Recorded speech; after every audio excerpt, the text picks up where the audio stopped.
well, I guess I should start talking, huh?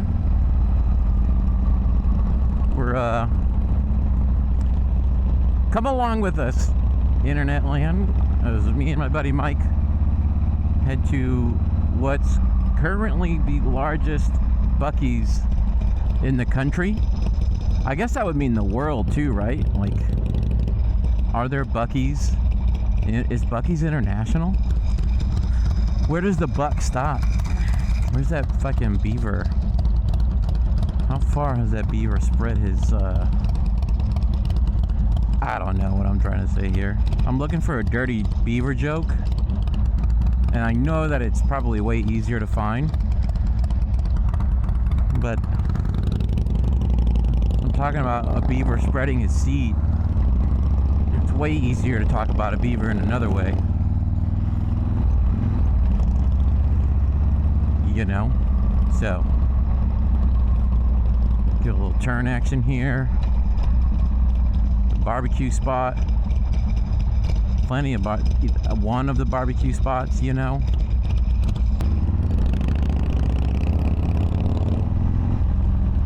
Thankfully we didn't hit the light. That's nice.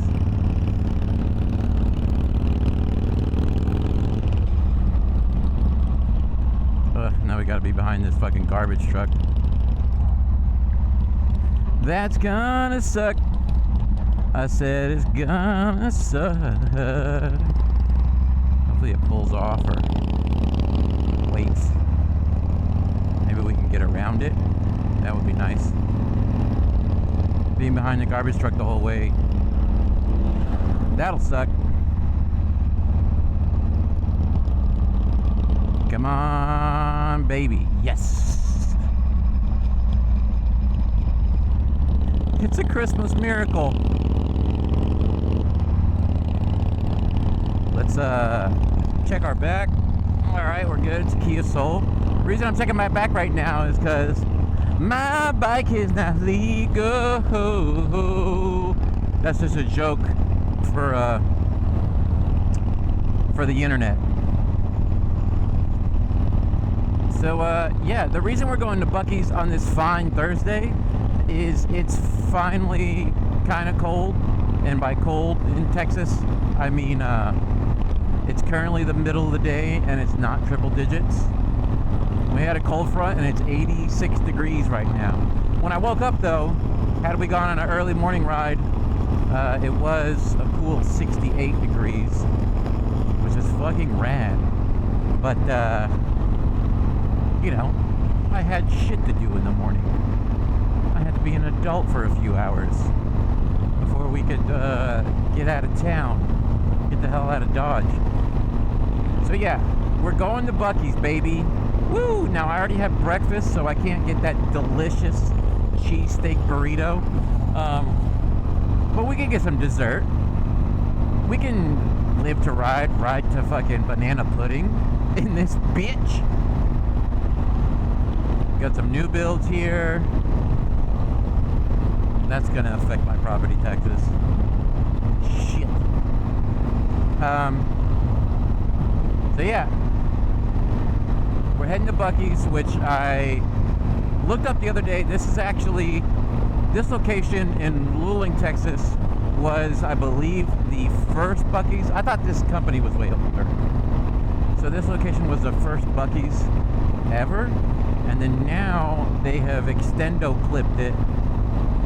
They've ejecto-cedo the old one and expanded or rebuilt. I don't know. They currently have the largest Bucees in the world. I'm going to go ahead and just say world. If it's in the country and they're nowhere else, then it's the largest Bucees in the world by default. At I think it's coming in at 75,000 wonderful square feet of family center. And so on my way, in front of me, a better moto vlogger maybe would keep the view clear, but I figured you guys would like to see a panhead. So we got Mike on his panhead in front, and we're going out there, and I figured I would use the time to talk about a subject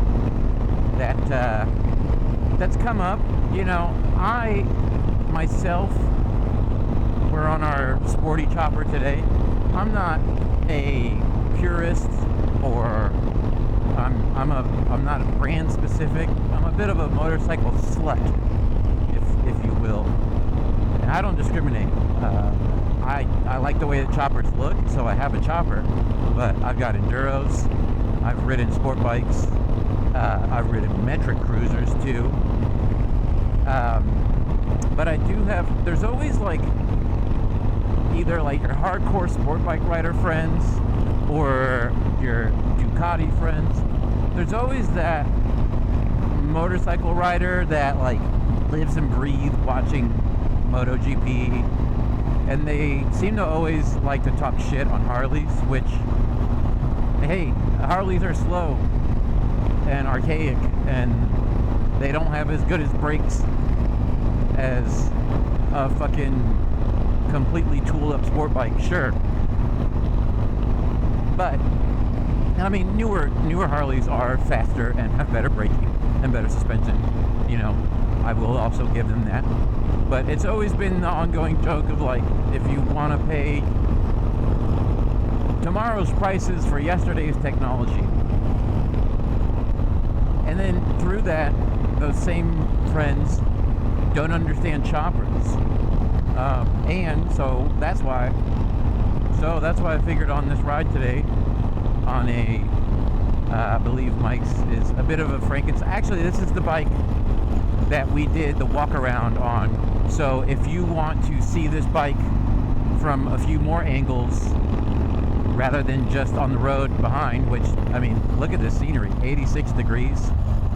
You got your buddy on his bike, you're on your bike, and I'm about to go get a nice little nanner pudding from fucking Bucees. There's worse days.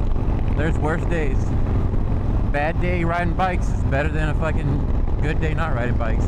Am I right? Anyways, that's just a plug. If you want to see Mike's Panhead on this very same YouTube channel, you can find a video kind of highlighting some of the little bits and bobs on it. But anyways, back to the subject. Just a little plug, just a little self-plug we like to do in the industry. Got some vultures. Oh yeah, something dead down there. Whew, smell good.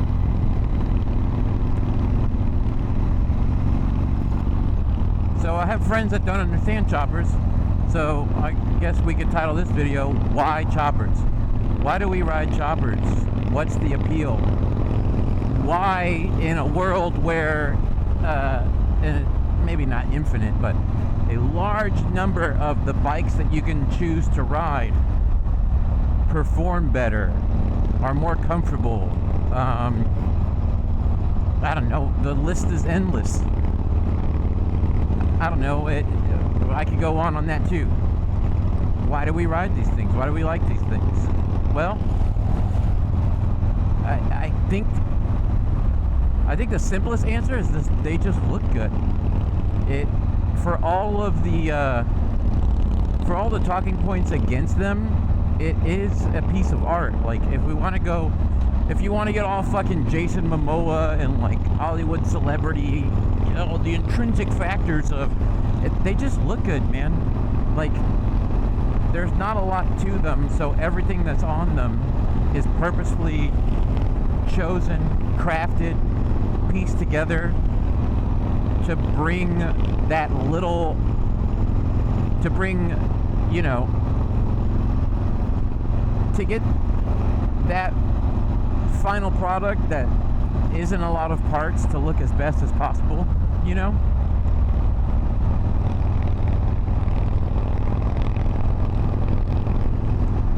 And another reason, at least for me, why I ride choppers is, I think it's also coming from like older Volkswagens, and I've never owned a hot rod, but like being into hot rods, you know, I was always a car guy before I was a bike guy. I think everyone starts as some kind of guy.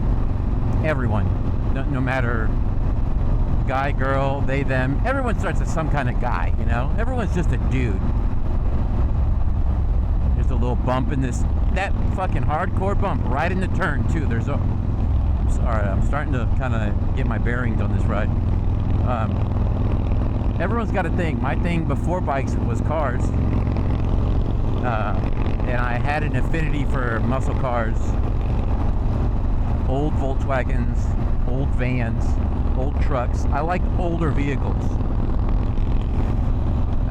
Case in point, way back when, a lot of you younger viewers won't understand that 70s, 80s, and 90s cars and trucks used to be cheaper than newer ones. These days, not so much. Can't really get any vehicle from the 70s in a non-rusted running order for what you could back in the good old days. But like what I'm trying to say is, like, your hot rod guys, your old truck guys, your old vehicle people will understand even if they don't ride choppers. Hold on, let's get the old stop happening here, and then we'll get back onto the subject. Talking about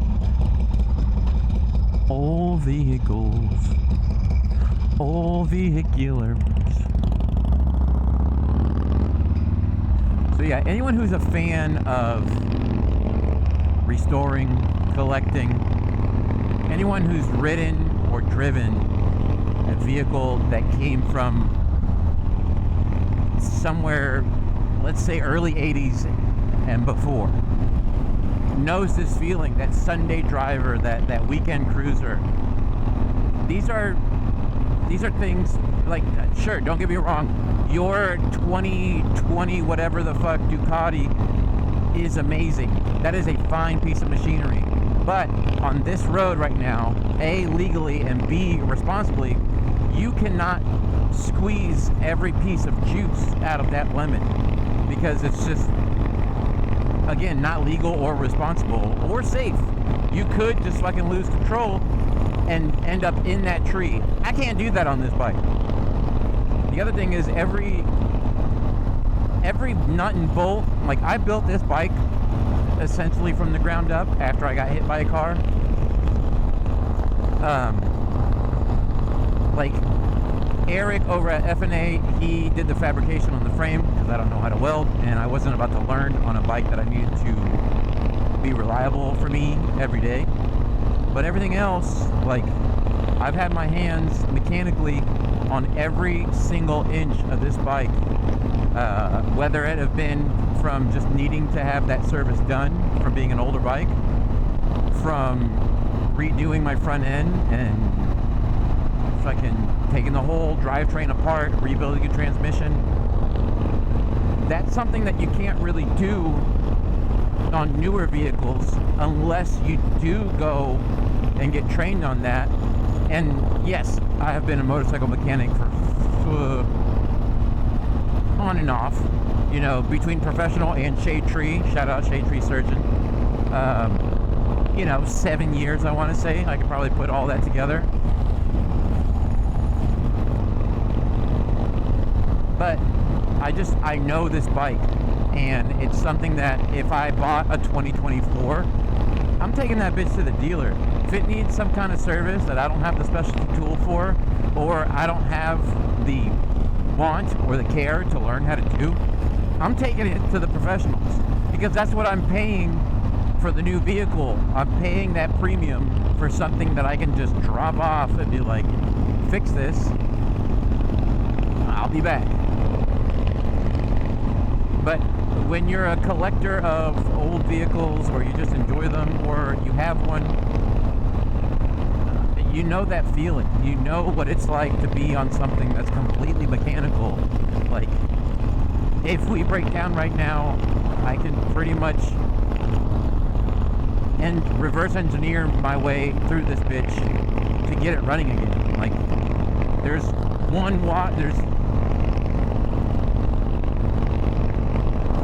one fuse for this whole bike. There's less than a handful of wiring. There's like a handful of wires. There's a front end that's a pretty basic telescoping fork front end.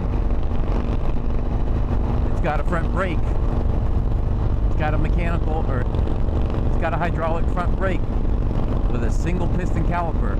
It's got a hydraulic rear brake with a dual piston caliper. This particular bike, being a Sportster, it's all an in-unit, like, I know where the transmission,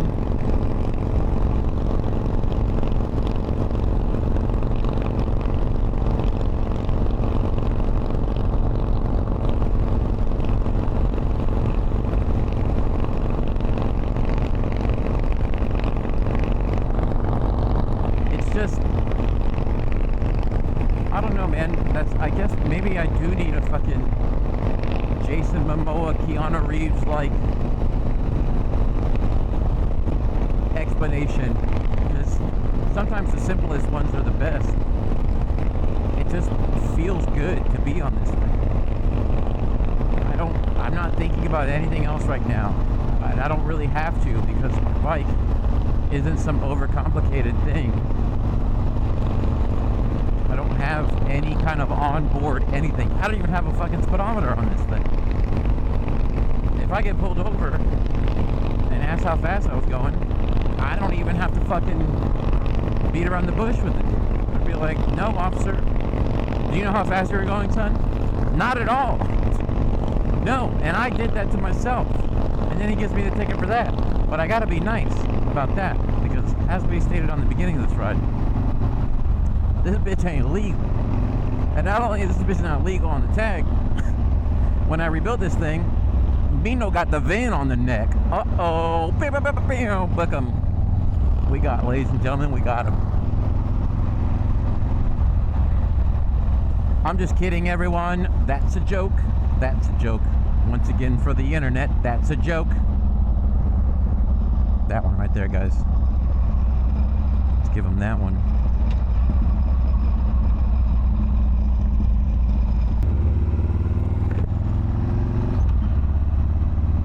So, yeah, I feel like in my head that sounds way better than how I just made it sound. But that's why choppers. It's not like, most of us know that we're on an inferior machine. And if you're one of those people that thinks that the older your bike is, the cooler it makes you, I got news for you too. That's not true. You can't have the personality of a fucking wet paper bag and think just because your bike's from like 60 something and it's kick only that you're inherently cool because of it. You're not. You yourself have to be cool first. And then through everything that you do, people will see that. You can't be a fucking lame, dude. Is what I'm saying. But, oh, look at that. Check it out, guys. Nice.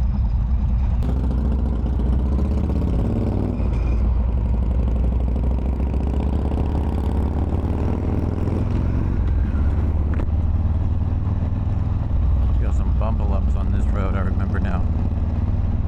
Yeah, it's not something like,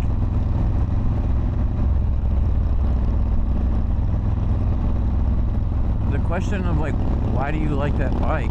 Or, you know, the argument of like, from the sport bike, or, you know, from like a Ducati rider or something like that, and I'm like, why do you ride that thing? It's so archaic. Like, I could turn that right back around on you. I'm like, why do you ride something that's so fast and so technologically advanced that it belongs on a track on the street? You're not able to enjoy fucking half of the potential that bike has on the roads that you ride. Why are you riding a bike where you're crouched over yourself, putting all your weight on your wrists in traffic? At least this is like, why are you riding a bike with no suspension? Like, I'm fucking sitting back, dog. I'm on a fucking couch, baby. This thing's comfy. This bike is ergonomically built for me to sit in this position for a while. You know, if I hit a bump, is that gonna hurt a little bit more than on your bike? You on your bike? Sure. But hey, watch this. There's a bump right there. Didn't feel that, you know. And of course you can't fucking swerve all the bumps, but I come from driving very, very low cars, not on airbag suspension, just static drop fucking Volkswagens ripping fucking road reflectors off.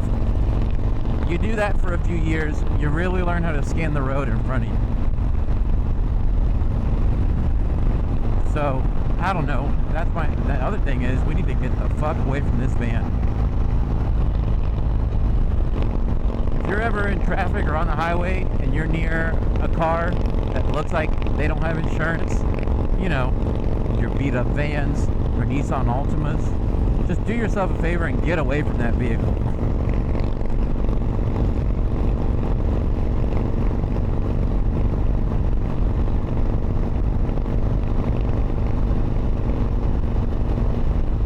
So anyways, that is gonna be my whole spiel on why I ride choppers. I hope it was coherent enough for you.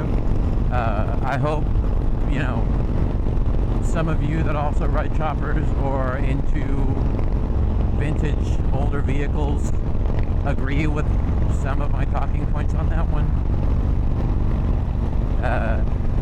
On this part of the trip now, we're just gonna enjoy this nice flat road in front of us. Nice blacktop road and a promise of a sweet treat on a day where you can sit at a stoplight and not sweat your balls off. That's a good time. And if you can't ride a chopper and have fun doing that, if you're so stuck up your own ass that you think it's got to be a specific chopper, or you think that choppers in general are dumb and it's got to be one specific other kind of bike, and you're gonna judge me,